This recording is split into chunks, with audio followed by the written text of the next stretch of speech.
మనం ఇప్పుడు కార్తీక దీపం 735 ఎపిసోడ్ రివ్యూ చూద్దాం. మాలినీకైతే దెమ్మ తిరిగే సమాధానం ఇచ్చింది. కానీ నిజాలు మాట్లాడటం చాలా కష్టం. ఏంటి మీరు మాట్లాడే నిజాలు? నీకేం అర్హత ఉందని సుమిత్రమ్మ గారిని నిలదీసి మాట్లాడుతున్నారు? దీపా! అవునండి, దీపనే. అయితే నీకేం అర్హత ఉంది సుమిత్ర తరపున మాట్లాడడానికి? సుమిత్రమ్మ మా అమ్మ.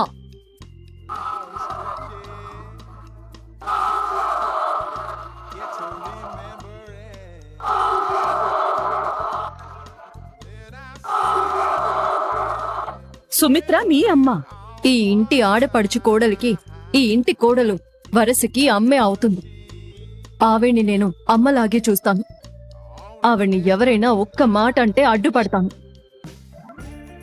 ఈ దక్షిణామూర్తి తాతగారు కూతురు బతికుండగానే పిండం పెట్టారు.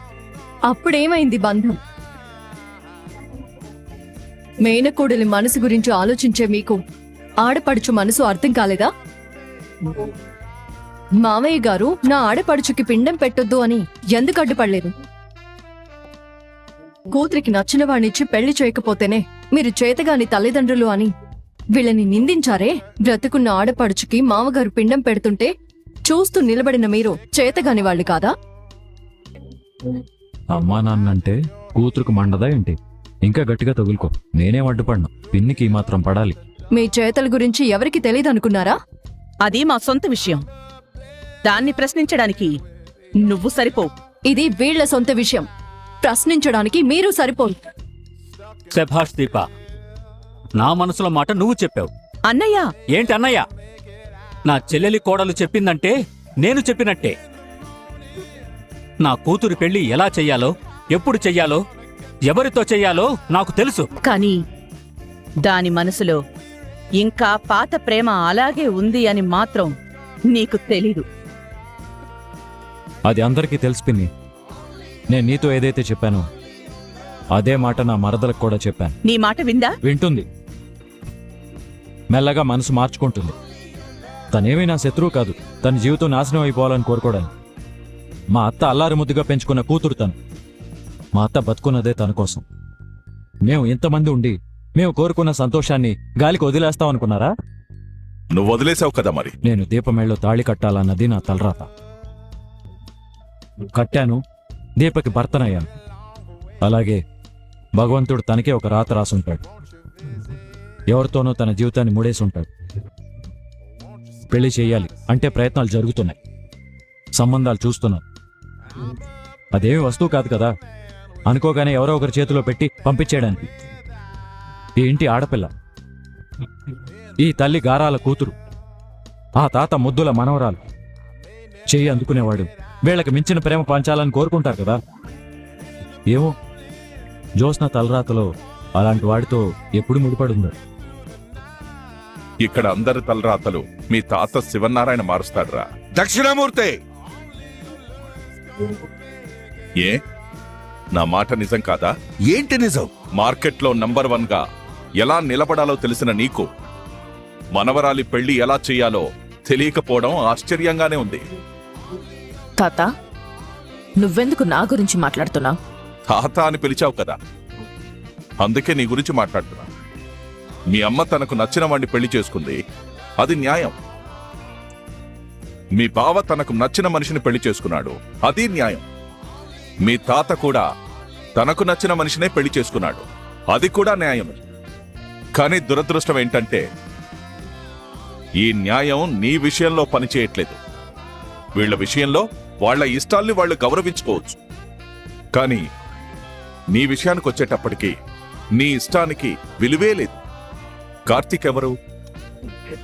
మీ తాత కూతురు కొడుకే కదా. కూతురు నొప్పించలేడా? కూతుర్ని అదుపు చేసి కార్తీక్ తల్లి మాట దాటి దీపమెళ్ళలో తాళి కట్టేవాడా? ఇవన్నీ మీ తాత రాజకీయాలమ్మా.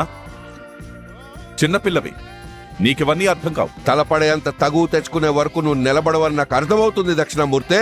నువ్వు దేన్నైనా సమర్థించుకోగలవు శివనారాయణ. నువ్వు నీ స్వార్థం కోసం మనవరాలికి అన్యాయం చేశావు. ఏమిటి రావు అవుతున్నావు? మేము ఈ వీడియోల్ని గ్యాప్ తీసేసి మీకు టైం వేస్ట్ కాకుండా ఇంట్రెస్ట్గా ఉండడానికి ఎడిట్ చేసి పెట్టాల్సి వస్తుంది.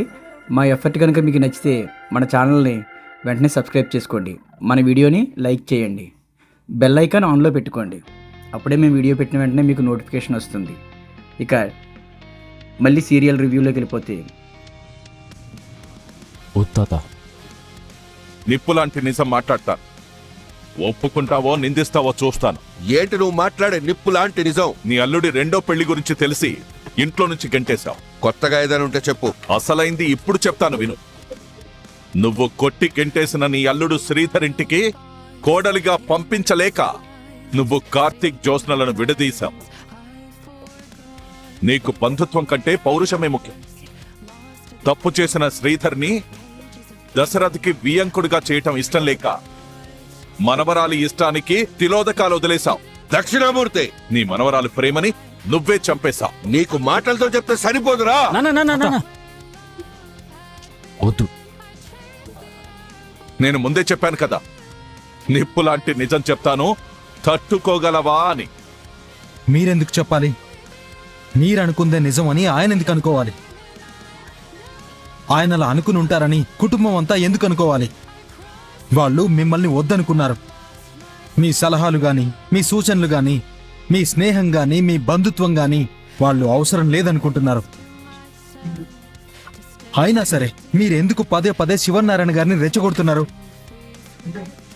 వ్యాపారంలో పోటీ పడుతున్నారు, అది న్యాయమైందే. కానీ ఇది న్యాయమైంది కాదు. అది చెప్పడానికి నువ్వెవడవిరా? మనవడని బాబాయ్ చెప్పాడు కదా మావయ్య గారు. నా నమ్మకానికి రూపం నా మనవడు కార్తిక్ అయితే, నా నిజాయితీకి రూపం నా మనవడి లాంటి సూరజ్. బాబాయ్ ఎప్పుడూ ఇంతే, పరాయి వాళ్ళని సొంత వాళ్ళుగా చూస్తాడు, సొంత వాళ్ళని పరాయి వాళ్ళుగా చూస్తాడు. తనే కాదు, వాళ్లతో కూడా మాటలంపిస్తాడు. ఎవరో చెప్తే నేను అనట్లేదు మేడం, జరిగేది చూసే మాట్లాడుతున్నాను. ఈ కుటుంబం మనశ్శాంతిగా ఉండాలంటే మీరు కొంచెం దూరంగా ఉండాలి. ఈ మాట అనే స్థాయి నీకు లేదు. ఎంతైనా మేము రక్త సంబంధికులం, సొంత వాళ్ళం, బంధుత్వాలు కలిసిన వాళ్ళం, ఏదో ఒక రోజు కలవాల్సిన వాళ్ళం. నువ్వు మాత్రం ఎప్పుడూ పరాయి వాడివే. సూరజ్ ఎప్పటికీ పరాయివాడు కాడు మాలిని. వీడు నా మనిషి. నేను ద్వేషించే వాళ్ళని దగ్గరికి రానివ్వను, నేను ప్రేమించే వాళ్ళని దూరంగా పోనివ్వను. మొదటి మాటలో మీరుంటారు, రెండో మాటలో వీడుంటాడు. అన్నీ తెలుస్తున్నాయిలే బాబాయ్. అదే నాకు ఆశ్చర్యంగా ఉంది.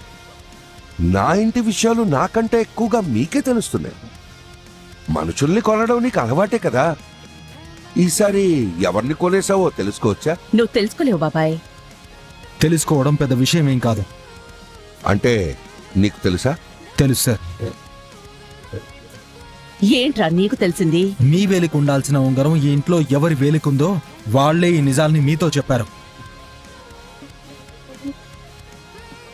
ఈ ఇంటి వాళ్ళ? క్షమించాలి సార్, అది పారిజాతం గారి వేలికుంది.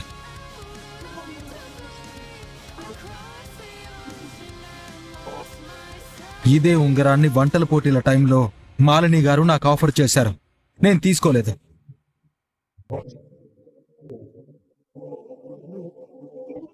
మీ ఉంగరం పడిపోయింది. నీ దగ్గరే ఉండని.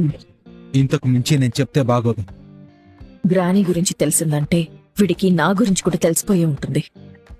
అవును, నాకు తనే చెప్పింది. కానీ అబద్ధం చెప్పలేదు. అన్నీ నిజాలే కదా. నిప్పులాంటి నిజాలు, సరిదిద్దుకోవాల్సిన నిజాలు. ఇప్పటికైనా సరిచేసుకో. ఆయనకి ఎవరు చెప్పాల్సిన అవసరం లేదు. నువ్వెందుకు అన్నింటికీ అడ్డం పడతావు? విశ్వాసం బాగా చూపిస్తున్నాడు. సొంత మనవడు మనవరాలికే న్యాయం చేయలేని శివనారాయణ నీకేదో న్యాయం చేస్తాడని ఇంకా విశ్వాసం చూపిస్తున్నట్టున్నా. నువ్వు కూడా నాలాగే ఏదో ఒకరోజు తప్పకుండా మోసపోతావు. ఆయన ఎలాంటి మనిషో నాకు తెలుసండి. నేను నమ్మిన వాళ్ళు గొప్పోళ్ళు. ఇంకా అతని గురించి ఎవరేం చెప్పినా నేను వినను. కాకపోతే మాలిని గారు అన్న దాంట్లో ఒక నిజం ఉంది. నేను వీళ్లతో ఇంటికి దగ్గరలో ఉన్నా నేను పరాయి వాణ్ణే.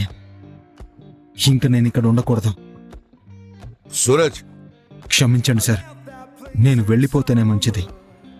నేను మీతో తర్వాత మాట్లాడతాను.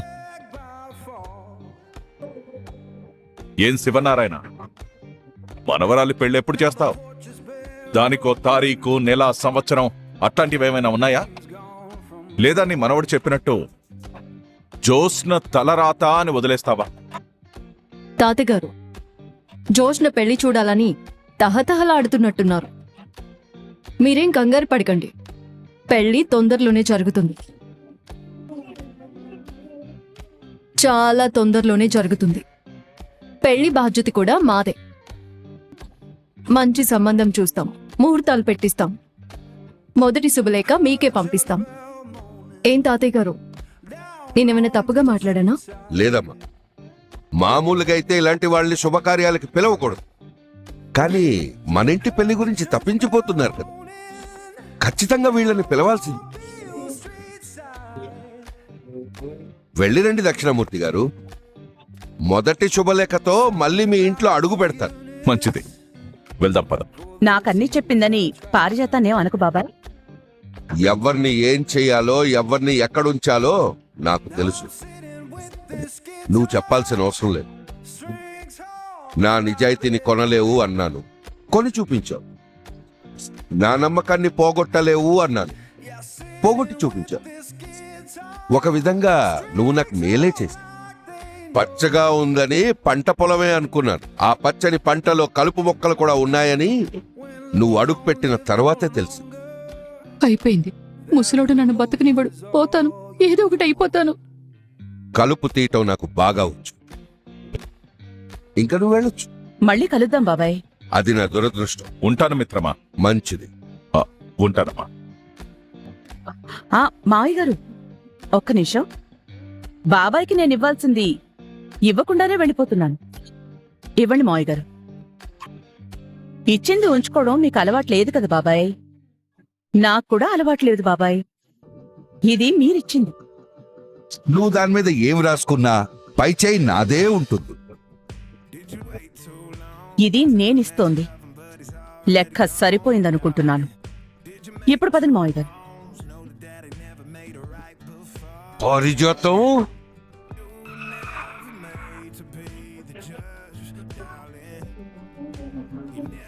పారు, ఒరే సూరజ్గా, నా కొంపకి నిప్పెట్టావు కదరా. నీకేం పోయే కలనరా దరిద్రుడా. పారు, పారు, తప్పు చేసేందుకమ్మా దాక్కోవడం? ఈ రోజుతో నీ పని అయిపోతుంది. తాత చెక్కేస్తాడు. మన తాలూకు పాత సామాన్లు ఏమైనా ఉంటే సర్దుకోవడం బెటరు. నీ బాస్ దగ్గర నువ్వు మార్కులు కొట్టేయడానికి నన్ను అడ్డంగా బుక్ చేసావు కదరా. అయ్యో అయ్యో, ఎంత కష్టకాలం వచ్చింది పారిజాతం నీకు. రెస్టారెంట్ విషయంలో తప్పు చేసినందుకే నన్ను పని మనిషిని చేశారు. ఇప్పుడు మాలిని కలిసినందుకు నన్నేం చేస్తారో. ఖచ్చితంగా మెడ పట్టుకుని రోడ్డు మీద గెంటేస్తారు. ఈ కార్తీక్ గాడికి దీపకి కావాల్సింది అదే.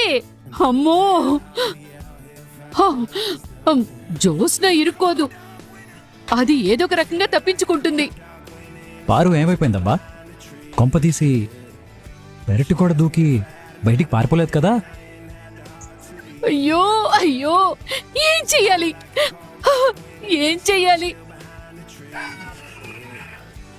పారు డార్లింగ్, నువ్వు ఈ రూమ్లోనే ఉన్నావని నా సిక్స్త్ సెన్స్ చెప్తుంది. బయటికి రా డార్లింగ్.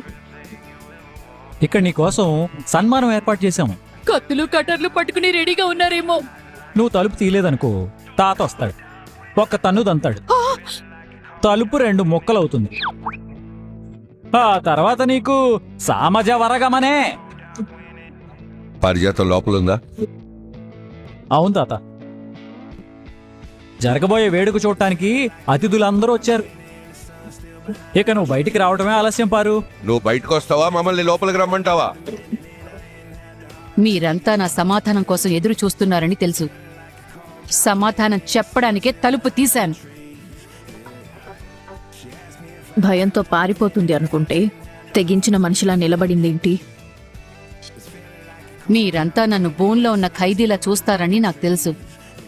అడగాలనుకుంటున్న ప్రతి ప్రశ్నకి ఈ పీజే సమాధానం చెప్తుంది. Yes your honour. నేను మాలినిని కలిశాను.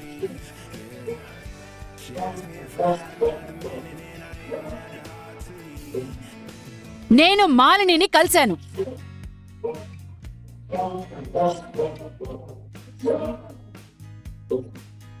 నాకు ఫోన్ చేసింది, కలవాలి, మాట్లాడాలి, జోస్నని తీసుకురా అంది.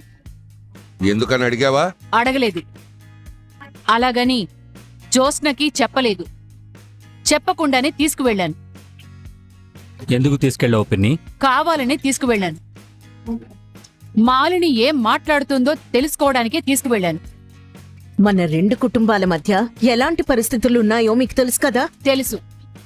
తెలిసే కావాలని అన్నీ ఆలోచించే తీసుకువెళ్ళాను. ఎందుకు తీసుకువెళ్లారు? నేనేమైనా బుర్రలేందాని అనుకున్నావా? బుద్ధి లేందాని అనుకున్నావా? ముందు ఎందుకు తీసుకువెళ్ళావో చెప్పు. మీకోసం. పర్యటం. అవును, మీకోసమే తీసుకువెళ్ళాను.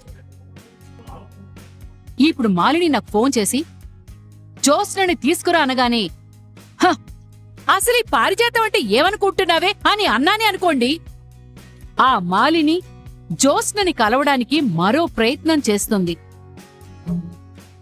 అయితే ఈ విషయం తాతకు ముందే చెప్పొచ్చుగా. ఆ నువ్వు ఈ ప్రశ్న అడుగుతావని ఊహించాన్రా. ముందే చెప్తే మీ తాత మాలిని మీద అరుస్తాడు. అప్పుడు మాలిని ఏం చేయాలనుకుంటుందో ఎలా తెలుస్తుంది? అది తెలుసుకుందామని జోస్నని తీసుకువెళ్ళాను. జోస్న పెళ్లి గురించి అడిగింది. హ, ఇదేమీ తగ్గలేదు. దీని స్టైల్లో సమాధానం చెప్పి వెళ్ళిపోయింది. మాలిని ఈ ఉంగరం ఆఫర్ చేసింది. తీసుకోకపోతే మరొకరికి ఆఫర్ చేసి మన విషయాలన్నీ రాబడుతుంది. అందుకే తీసుకున్నాను. ఉంగరం కాదురా, దాని ఆస్తులు రాసిచ్చినా తీసుకునేదాన్ని. మన ఛానల్ని ఇప్పటివరకు సబ్స్క్రైబ్ చేయకపోతే వెంటనే సబ్స్క్రైబ్ చేసుకొని బెల్ ఐకాన్ ఆన్లో పెట్టుకోండి. మన వీడియోని తప్పకుండా లైక్ చేయండి, వేరే వారికి షేర్ చేయండి. Bye bye.